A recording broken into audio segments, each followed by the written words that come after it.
2년여 전 군부 쿠데타가 일어난 미얀마에선 여전히 혼란이 지속되고 있습니다. 봄의 혁명을 기다리는 시민들의 바람과는 달리 유혈 탄압이 지속되고 있는데요.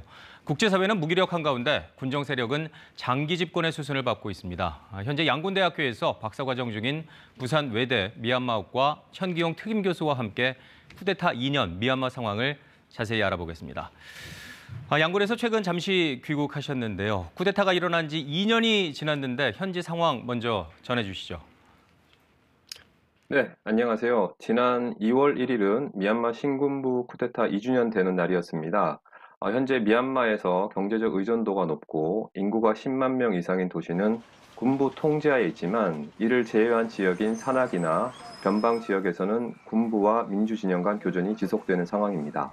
미얀마는 국토 면적이 대한민국의 6.5배로 매우 넓고 인구는 우리나라와 비슷한 5,400만 정도이지만 국토의 불균형 발전으로 최빈국으로 지정된 나라입니다. 그만큼 도시 면적은 국토의 35% 정도로 한정되어 있고 도시 거주민은 950만 정도로 전체 인구의 18%에 불과해서 나머지 지역이나 대다수 국민들은 경제적 혜택을 못 받는 실정입니다.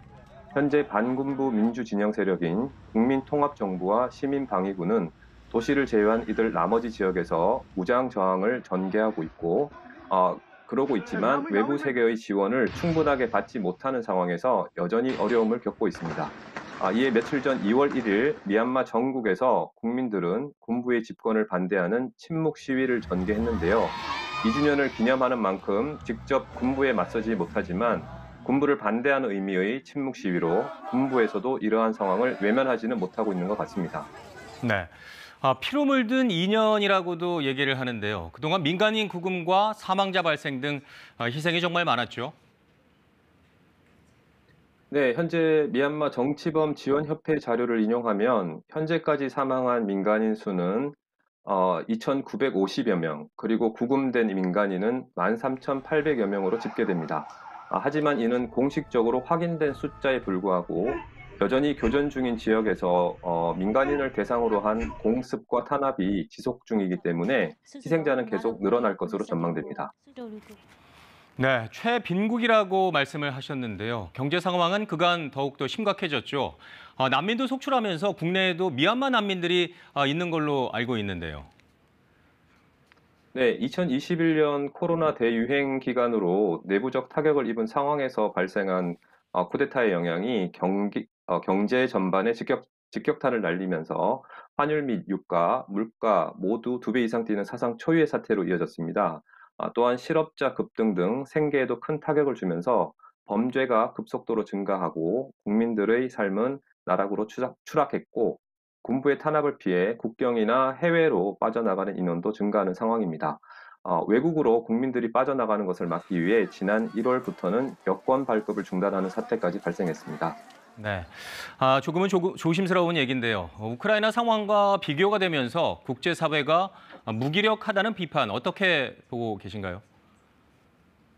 네, 2021년 미얀마 쿠데타 이후 유엔 및 국제사회에서는 중국과 러시아 반대로 인해서 군부 쿠데타를 규탄하는 수준 정도에만 그쳤고, 그나마 미국에서는 군부의 재정 관료 및 측근에 대한 외환 계좌 사용 중지 등을 실행했지만 군부를 무력화하는 데는 한계를 드러냈습니다.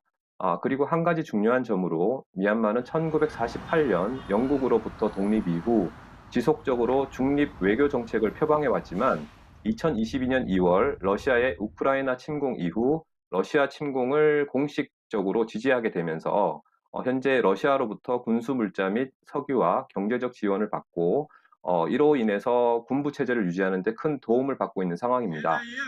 미얀마를 직접적으로 제재하는 데 중국과 러시아의 반대를 해결하지 못하는 한 미얀마의 민주화를 위한 국제사회의 노력은 무기력하다는 비판을 피하지 못할 것으로 보이고요. 우크라이나 전쟁의 전세가 어떻게 바뀌는지에 따라서 미얀마 상황에도 변화가 생길 것으로 전망됩니다. 쿠데타를 일으킨 군정은 장기 집권 움직임을 보이고 있는 상황인데요. 앞으로의 전망 어떻게 될까요? 네, 2021년 군부가 쿠데타를 일으킨 주된 이유가 2020년 11월 시행된 총선에서 압승한 민주진영, 즉 아웅산 수치가 이끄는 민족민주연맹당에서 부정선거를 삼았다는 이유였는데요. 2년 후 재총선을 통해 민간 이양을 약속했었죠. 그런데 정치 상황이 안정되지 않았다는 이유로 비상사태를 6개월씩 2회에 걸쳐 연장을 했었고, 이번 역시 동일한 이유로 세 번째 6개월 연장을 또 발표했습니다. 앞서 설명드렸습니다만 도시를 제외한 나머지 지역에서는 내전 수준의 교전이 지속되고 있는 상황에서 올 8월 총선 정당성을 확보하기 위한 선거구 확보가 시급한데 민주 진영의 저항이 큰 걸림돌로 나타나고 있습니다. 그리고 만약 소선거구로 한정하여 총선을 무리하게 추진할 경우 외부 세계로 보여줄 정당성에도 힘을 얻지 못할 것이기 때문에 올 상반기에는 선거구 확보를 위해 군부의 무력을 통한 공포 정치가 더욱더 증가할 것으로 보여지고요. 만일 8월 총선 시행이 불가능하게 될 경우에는 이 불이행의 모든 잘못을 민주 진영 쪽으로 몰고 가서 비상사태를 지속 연장하는 상황이 연출될 것으로 전망됩니다. 네, 부산외대 미얀마학과 천기용 특임 교수와 함께 오늘 말씀 나눴습니다. 고맙습니다. 네, 감사합니다.